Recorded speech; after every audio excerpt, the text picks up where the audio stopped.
This is Kibera, a village near the city of Nairobi in Kenya. Between houses with walls made of mud and roofs made of iron sheets, there are these bright green M-Pesa stations. Without access to banks, Kibera villagers come to these stations to store their savings, send money to family, pay electricity bills, pay school fees, along with other transactions.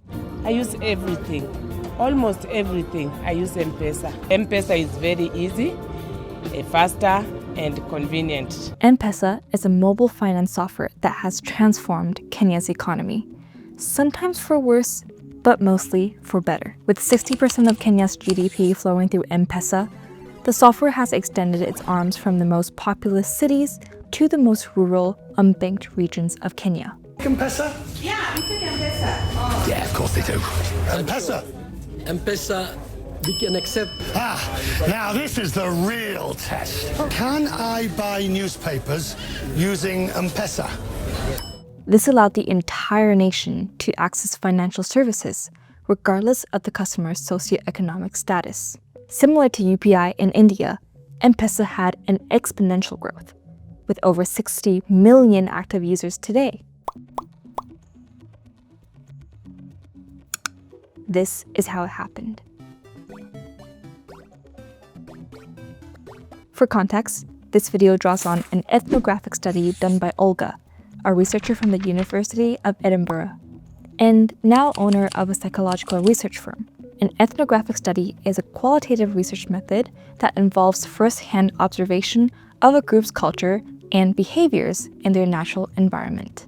In this case, Olga traveled to Kibera, and a farming village in western Kenya, and she spent 14 months interacting with the locals. Just a note, the study was done in 2009, which means some of the statistics I mentioned later on may be different than what it is now. Right before the birth of M-Pesa, Kenya was going through political turmoil. After the presidential election in 2007, violence ensued between protesters and the police force. But Odinga's Orange Democratic Movement accused Kibaki of electoral manipulation and stealing of the vote. The police are executing innocent citizens at will, while the world watches and talks about dialogue. Over 1,500 people died, while another 300,000 were displaced from their homes. The riots and violence happened on public streets, which caused banks to shut down. That was a big problem because people needed cash to purchase basic necessities like water and food. In March 2007, Safaricom, Kenya's largest mobile operator, released M-Pesa in hopes of serving those who couldn't access banks. When the political crisis happened, they saw a huge surge in customer signups.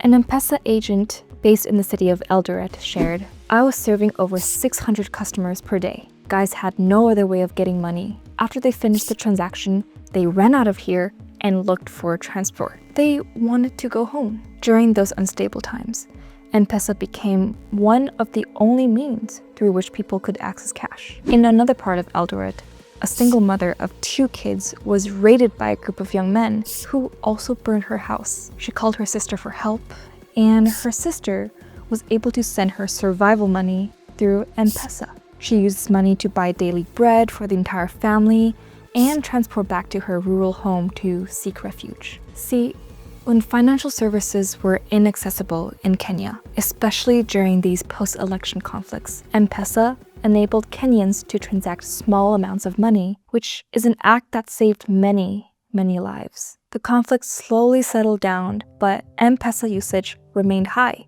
Why? Well, M-Pesa transactions were mostly done on the phone. And at this time in Kenya, it was way easier to access a phone than to access a bank. 55% of Kenyans had access to a mobile phone, while only 19% could access financial services through banks. With M-Pesa, Kenyans began to send money to family and friends, one small transaction at a time. Just watch this TV commercial shot 17 years ago.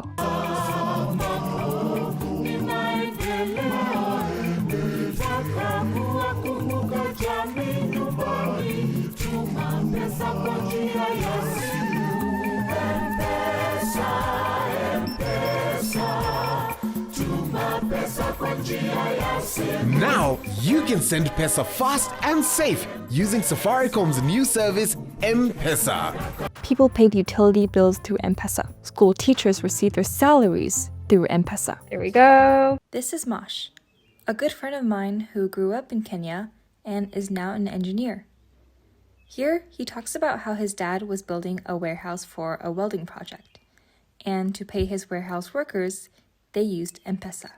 Where I found M-Pesa very useful is in terms of distributing the funds day to day to the fellow workers who will come by to construct this warehouse.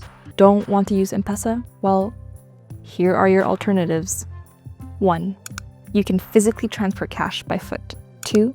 You can hire a matatu driver who drives these privately owned, fancily decorated minibuses. 3. You could mail cash through the post office. These methods were either physically intensive and possibly dangerous, or much more expensive compared to M-Pesa. M-Pesa sounds great, but how does it actually work? Essentially, your mobile phone is turned into a digital wallet, allowing you to deposit, send, and spend money through PIN-protected text messages. So that's the beauty of it. So it's not necessary that you need a smartphone, that you need a fancy account. All it takes is just getting a SIM card, and a SIM card is roughly $1, 100 Kenya shillings. You don't need a traditional bank account. Instead, you visit the M-Pesa stand to swap physical cash for digital credit. What sets these stands apart from traditional banks was their size. They were small. Big bank branches were financially unfeasible in remote areas. These small M-Pesa stands nudged themselves in the crevices of remote areas, which made it easy for people to fill up their account. Before M-Pesa, people sent money home in chunks every few months or so, because it was expensive to pay someone to send money for you. With M-Pesa, people were able to send money on a weekly basis in smaller amounts. Before M-Pesa, I would give money to my friend, and he would go back home every 2 months. I would give him 2,000 KES for my wife and my family, and then 300 for his transport, and another 200 to say thank you. So you sent about 1,000 per month. And what about now? Now I'm sending every 2 weeks, and I send a smaller amount, about 700, 800. I can send her more money and more often because I save on the transport cost. I also don't pay my friend anymore. Oh, so now you're sending about 1,500 per month. Your wife must be happy. Yes, but my friend is not. In terms of business model, M-Pesa makes its money by charging transaction fees. Once they scale to enough transactions, they're able to lower the fee for the customers to a negligible amount. Interestingly, people also used M-Pesa as a savings and budgeting tool. This helped both the receiver and sender organize finances. A matatu driver in Kibera claimed that it was easier for him to save and remit 500 KES every week than it was to save and remit 200 KES every month. And the reason? He was tempted to spend some of the cash when it was stored in the house. By sending the money in bits, he was able to get the cash out of the house and thus manage his temptation. Out of sight, out of mind. This strategy to resist spending temptation is known as mental accounting, a concept studied here, and other studies in the field of behavioral finance.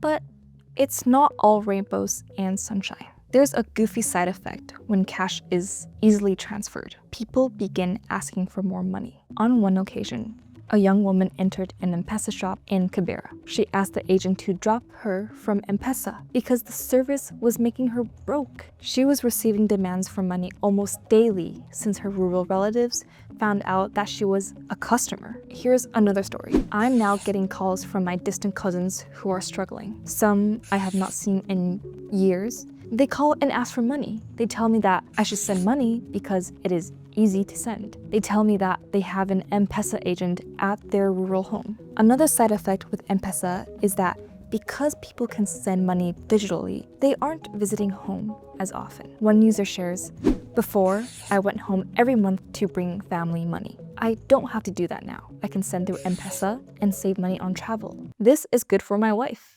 I can send her more. It's good for the business. I don't have to leave and can just make more money. Getting asked for money constantly isn't a great feeling. Lack of in-person interaction with family members is not ideal. And getting asked constantly to send money isn't also a great feeling. Would it be fair to blame M-Pesa for these outcomes? It's just a tool, after all. What do you think? Is M-Pesa at fault for the pressure to send money? Are people really not going back home to visit relatives because of technology? Or are these outcomes rooted in some cultural norms and expectations? On the flip side, M-Pesa did help the Kenyan economy because of all the new jobs that were created. Introducing M-Pesa boys. These people would receive money on their phone from someone in the city who wants to send money to their rural relatives. Then they retrieve the money from the nearest M-Pesa shop. They bring it to the recipient and they charge a commission fee. One of those M-Pesa boys said that the money made from this job made around 400 to 500 KES per week, which was twice as much as his bicycle taxi job. These M-Pesa shops also needed people to run them, so thousands of Kenyans found jobs as M-Pesa agents. Today, there are more than 600,000 agents. Oh, fun fact, when I searched M-Pesa agent on Google, these templates showed up, which you can see used here. What was this code used for? Customers must enter the agent number and store number when withdrawing cash at a shop by dialing this number or visiting the M-Pesa app. Sounds like a pretty secure system to me.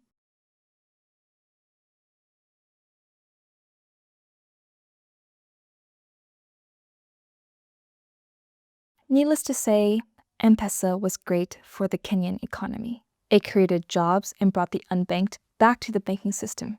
It's not perfect, as it came with some social side effects, but for the most part, it has transformed Kenya for good. I'm curious, what tech inventions have actually changed your life for the better?